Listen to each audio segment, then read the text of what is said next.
Okay, here is the 8877 tube under test. I got variac driven filament transformer and some current limiting going on here with these skinny wires.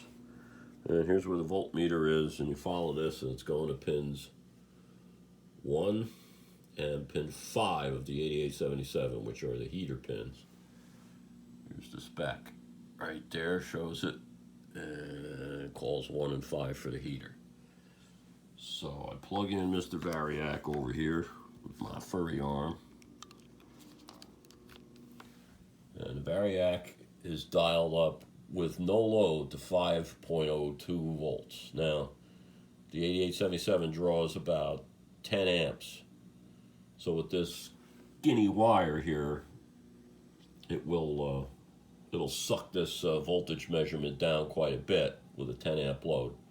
It's hooked up. There's AC at these pins here because it's being measured right here, and there's no load. But if you take the tube and just turn it a little bit, you can watch the meter as I do this.